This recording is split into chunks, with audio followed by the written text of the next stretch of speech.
ask you how hard you can hit because you'll send me through the wall.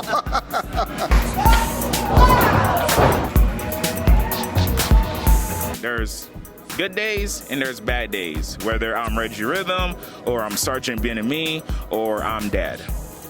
But all in all, grateful for all of it.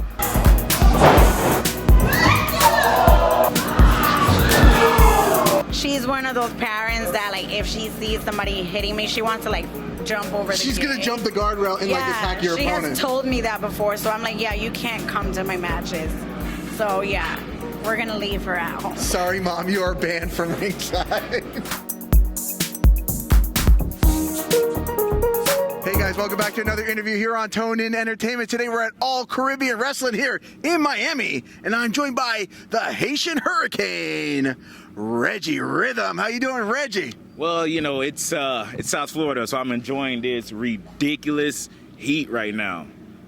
You know what? But it's all good. I don't think I'm gonna get any darker, so I'm enjoying it. Well, I'm glad because I could actually use a little bit of skin tone out here, so I'm going to soak in the vitamin C while we're out here in Miami. Right? Hey, might as well.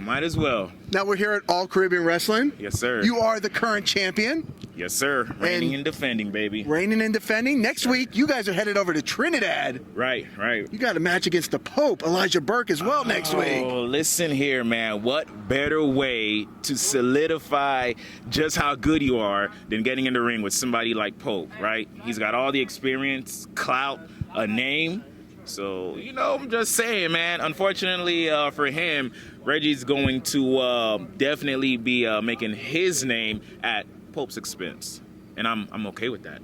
So the Pope has a lot of experience. He trains a lot of people. He really does. You know, he's coming in there with maybe the edge as far as experience and stuff. But Reggie Rhythm, you are making some waves.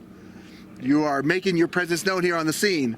I definitely am. I mean, I've been at this for a while. You know, I started back in 2011, believe it or not. So we're talking like 12 years. Man, yeah. And so I've had the pleasure of being able to get a little bit of everything, if you will, in regards to training. I started off with the Soul Man, Alex G, you know, and that was way back at Body Slam University, and then migrated over to Pops, Alpha Hawaii with WXW Wrestling.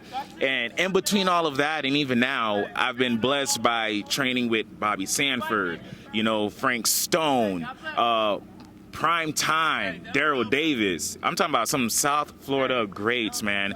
And hell, even my opponent for next week, without Pope and some of his guidance and expertise and criticism, I mean, I wouldn't be the version of the Haitian Hurricane that, as you would say, has been taking over the scene as of late that you see. So kudos to all that. But I'm the underdog going into this match, yet I'm champion. So I've got a lot to prove. And again, I'm doing all that at Pope's expense, and I'm not mad about it.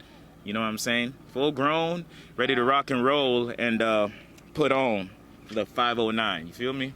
I feel you. Now, what are you most excited about going to Trinidad? Is it the wrestling, or is it maybe just exploring a little bit of the culture out there? You know what? It's a little bit of both.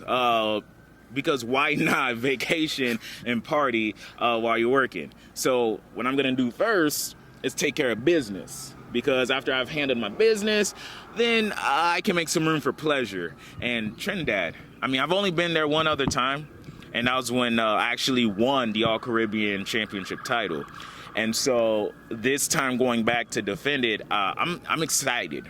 I'm excited because I get to go in as champion, you know, not so much a tournament where I've got to face a handful of guys. At least this time, I can kind of focus all my effort, all my attention on one person. And the funny thing about it is, while there may not be a whole lot of video footage, as some would say, of Reggie, there's a whole lot of Pope, which guess what that means for me? Study material. So I hope you're listening, old man. Study material. And I am one hell of a student. What made it that you wanted to become a professional wrestler? I've been a fan since I was a kid, you know. And by the time I was in 8th grade, you know, Kurt Angle had already won the Olympic gold medals. You had guys like Charlie Haas and Shelton Benjamin breaking on into WWE fresh off of an impressive amateur career. So I figured, man, all these guys, they're like successful, but they got to WWE through amateur wrestling. So, once I made it into high school, I figured, well, I don't know what else to do, so I guess I'm just going to join wrestling. And that's how I got my start. Amateur wrestling at Deerfield Beach High, home of the Bucks. Shout out to Coach Burns. And from there, I ended up wrestling. I did some collegiate wrestling. Went up to West Virginia at West Liberty State College. Transferred back home because money was a lot more feasible, and wrestled with FAU's wrestling club, where I was a national qualifier at my weight class.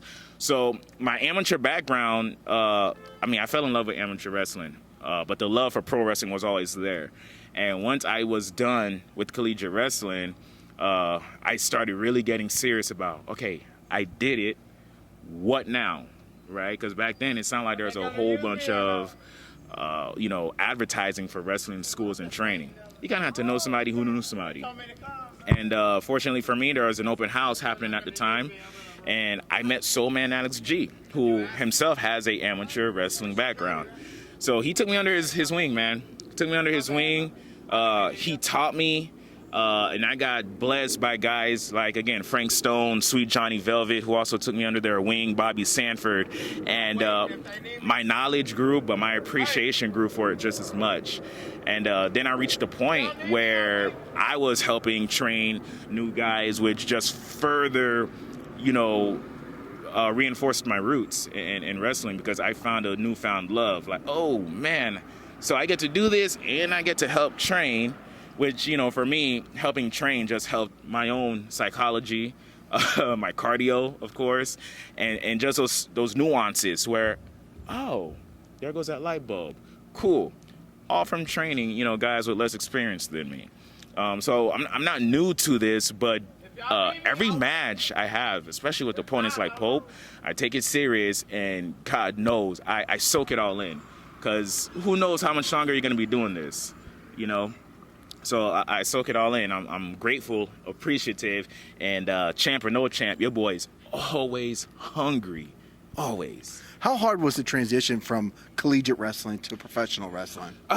So it wasn't all too difficult, but I will say I was, for people who don't know the terminology, but I was stiff as hell in the beginning, right? Because you're taking an amateur wrestler, putting them into pro wrestling, who just didn't quite understand the gist of, hey, it's a work. So all my tie-ups were, boom, I'm trying to kill this guy. Everything was stiff, and I just did not understand. So they were just like, calm down there, right? Like... So my trainers, my coaches, my training partners, just, bro, lighten it up. And I'm like, but if I do that, you get away. I'm not trying to let you get away. So it took a while for it to click, like, oh, okay, it's a work. It's an art form. We're storytelling. All right, I got it. Let me try again. And lo and behold, as I really started to progress and learn, especially when I was taken under Pops' wing up in Mineola, it really started to seep in. And now I wasn't just wrestling for the sake of wrestling in the ring, but I was wrestling for your floor cams, your hard cams, crowd interaction, whether you're face or heel. So there was a lot of education that came behind it that, again, as the years went on, it just all started to click, and it just made more sense. And that's what helps me, with training the newer guys coming in now. Now that it's kind of made sense for me at the pace that I learn, it helps me to break it down for them at a pace that they'll understand, because everyone learns differently, So I've learned how to, okay, I'll cater it to you this way. I'll cater it this way. And it helps, because, again, as I train, it really helps me. So I'm never mad at it. And, again, appreciative to, I guess how it comes full circle with wrestling. Did I see that you served in the Army as well? Yeah, so I'm actually still serving. Oh, still serving? Oh. Yeah, in the reserves. I'm a MP, military police. During 2019, 2020, I was deployed. I was over in Iraq, Kuwait, Qatar. So it did take me out of wrestling for some time because and this was before COVID. So at that time, you don't know what's going to happen. So you want to just make sure, like, hey, let me go out with a bang. So, I did have a final match before my hiatus. But then, while I was overseas, COVID happened, which delayed my return home. So you were stuck over there, when the whole craziness of the world was going on. Yeah, I was stuck over there. So everything with like AEW popping off, AEW Dark, like all of that occurred while I was away. I had no idea like AEW was even a thing until I got back stateside. You're like, what the heck is Chris Jericho doing on a different channel when you dude, come back? I'm just like, yo, like the Young Bucks and Jericho and then Cody and then, starting to see faces that I'm familiar with, like Red, she's FEW alum. Red Velvet, and yes. I was like, oh, that's Red Velvet. And I'm like, the hell did I miss? So, of course, took to the internet. I'm like, all right, time to play catch up because I don't know what is going on. And that's when I learned, okay, new company, but this is great because, again, variety and options out there for wrestling fans, but also workers, right? Another platform for everyone to showcase what they've learned and what they are still learning. So I was definitely excited, but yeah, I learned all that when I came back.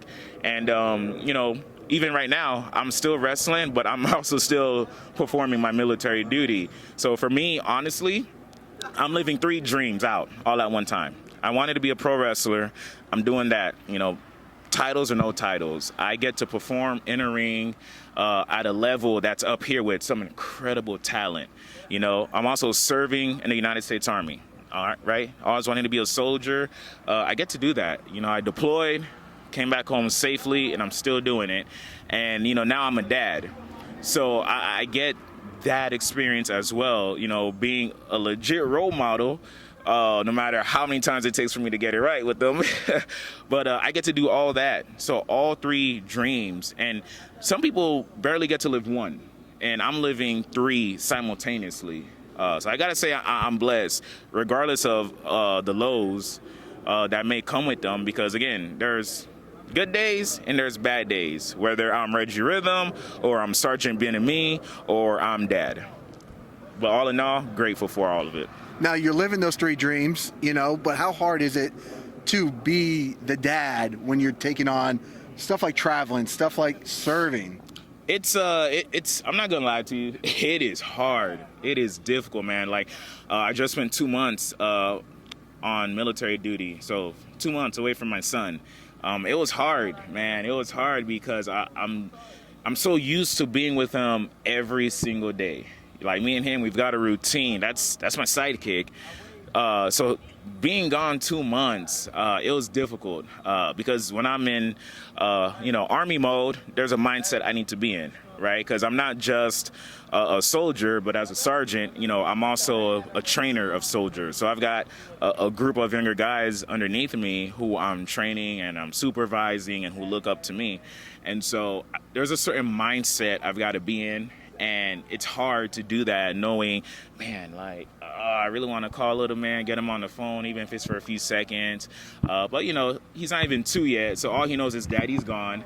And when he hears my voice or sees a Instagram post, he sees daddy and he's screaming and crying because it's like, well, where are you? Because I see you on the screen, but why are you not here in person? So it's hard, man. And it's something that I'm learning to navigate.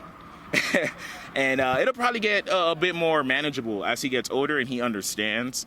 But, him being so young and not fully understanding why I'm gone, whether it's, hey, I've got to be gone for a few months, with the military or, perfect example, next week I'll be in Trinidad. So I'll be gone 4 or 5 days. He doesn't necessarily understand the why. He just knows, hey, daddy's not here. I guess I'm going to go ahead and terrorize the house and make mommy's life miserable. But I'm navigating that. It's hard. But you know what? I still wouldn't change it for the world because I'm still growing. And, you know, just celebrated my birthday a couple days ago. And it's wild that at 35 years of age, I'm still learning about me, you know, learning about Curve, the man, Reggie Rhythm, the wrestler, Sergeant Bien-Aimé, the soldier, and then Daddy, you know, the father. And again, it's not easy, but I would not change any of that whatsoever. What would you say the biggest lesson you've learned doing professional wrestling has been? Oh, kids, if you think you're moving slow, you're not moving slow enough, man. Honestly, the biggest lesson. Hold that up, Mike. We got the bright line going by us right I know, now. right? You heard that? Yeah. I'd say the biggest lesson is I'll break it down into trust and patience. Trust, because you've got to trust the guy you're working with as much as you have to trust yourself that you know what you're capable of taking and doing, right? And then patience, because not everyone you get in the ring with is going to have, 10, 15 years of experience, right? So you got to have that patience to be able to navigate the experience level of who you're working with and the patience to navigate the type of crowd you're working with. Because sometimes you have a crowd that's all in for wrestling, and then you've got a crowd that might be nothing but hecklers. You know what I'm saying? I've seen both, yes. So you've got to have that patience and professionalism to be like, all right, cool. Guess what, baby? You're not rocking my boat. I know exactly how to get through this. So that's definitely what I've learned, my greatest takeaway. And I try to pass that on to the younger guys who ask me for advice because everyone wants to hurry up and get it. And you're not just going to get it, because God knows I didn't just get it. I'm still learning how to get it. And some guys, they just want to get it. And I preach, like, patience. It's going to come to you. It may come to you tomorrow. I don't know. Well, it may come to you 2 months from now, maybe 2 years from now. But consistency is key. Everyone says, oh, practice makes perfect. No, man, practice makes consistency. If you're consistent, then you will see the growth and development you want out of this. I like that, because even guys that have been doing this 30 years and at the top of the mountain, we all know their stuff isn't perfect out there either, right? Exactly. And that's where that patience comes in, because it's so easy to get frustrated and be like, man, bump it, I'm over it. Like, no, man. When you get frustrated, when you hit that wall, that's when you're close to some kind of breakthrough. It may not be the big breakthrough, but it's a breakthrough nonetheless. So patience, man. Wait it out, weather that storm, and you will definitely see the fruits of your labor there. I love that. Now, you've got the Pope next week. Yes, sir. Who would be a dream opponent for you? A dream opponent other than the Pope, me. Of course. Oh, man, there's a long list. But as far as what I feel is feasible and reasonable right now, doable, I would love to work Cold Scorpio. Okay. Oh, my God. He's still doing some stuff out there. Exactly. Yeah. That is a unk. Come on, man. You've done Say It Loud before. I'm just saying, man. If you are ready, if you are here in South Florida, or if you're in Cali, I don't care. But let's make it happen. I would love to face Cold Scorpio, man. I mean, talk about a guy who's so innovative. Not only is he still working to this day, but his contribution and impact in pro wrestling, it transcends race, it transcends sex, because the stuff he does, man, male, female, black, white, Hispanic, people are doing it, and all because he introduced it. And he may not get a lot of credit, but man, while I can give Cold his flowers while he's still breathing, I hope he sees it. Dude, I'm such a fan. I've always been a fan. I'm still a fan. So to be able to share a ring with you would definitely be a dream match for me. I always remember, I remember his contributions in wrestling, but I remember watching those old promos when he first came out, right? Gosh, man. They were amazing. You're right. Again, charismatic, athletic. The guy is just, for me, when I think top tier, he makes that list because of just so much of what he does. We see on TV today, regardless of what company you're watching, but we see it. And, when you see other wrestlers emulating that and adding, that kind of stuff to their playbook, it talks mountains of Cold. and the respect and adoration people have for him. So again, he's definitely my top dream match I can have while my body still lets me do this, while my military obligations still lets me do this. So yeah, Too Cold. Just saying. Let's make it happen. I would love to see Reggie Rhythm and Too Cold Scorpio. Right. Hell yeah, man. What's in the future for the All-Caribbean champion? Well, right now, immediate future, I'll be in Trinidad next weekend, facing off with the Pope Elijah Burke. And I got to tell you, right now, that's what I'm focused on. But as far as the future as a whole goes, Reggie's still going to be in that ring, you know, dropping the body splash, you know, laying down the smackdown to whoever so decides to step in there with them. Championship or no championship, look here. Reggie is a fighting athlete, a fighting entertainer. So I'm here in the long haul to do this for as long as I can because, man, my son is a fan. I don't know if anyone sees my post, but this kid, not even 2 yet, is bumping. He's doing rolls, and now he's cutting promos. I don't know what he says, but I have a feeling he's talking some real steep baby trash in his baby talk. So as long as I can do this, I'm going to be doing this, and that's my future outlook because my son is looking up, and he's already a huge fan. So I want him, as he gets older, to be able to see Dad do this because his mom does it too. So, I mean, he's definitely my motivation to keep going, and keep going some more. We need to get Reggie Rhythm one of those little wrestling buddies for his birthday or Christmas, whichever comes first. Right? It sounds like he needs it right now. I agree. Absolutely. Well, Reggie, where can people look you up at? All right, guys, I am on Instagram, curve_509. I am at Facebook as Curvins Being and Me, or you could visit my Reggie Rhythm fan page on Facebook, Reggie Rhythm. But you can find me on those social media handles. I'm always posting me, my son, wifey, Gemini. Shout out to Babe. I'm always posting wrestling as much as I can, as well as my YouTube page, Curve 2006. So that's Curve, Kerv. So you'll see postings on there, man, about my trips to Trinidad, wrestling matches. So definitely check it out. You know, good luck next week over in Trinidad. Thank you. I won't be going with you guys, but I'll be looking for that All Caribbean Wrestling YouTube channel to see the videos when they come out. You know, so I expect to see at least one Instagram picture with the title still around your waist after the match. Most definitely. Most definitely, right? Most definitely. All right, guys, if you like interviews like this with the Haitian Hurricane, Reggie Rhythm, make sure you stay tuned in here to Tone In Entertainment for future videos. Ça passe. Subscribe to the channel. Do it. Go now. Do it now.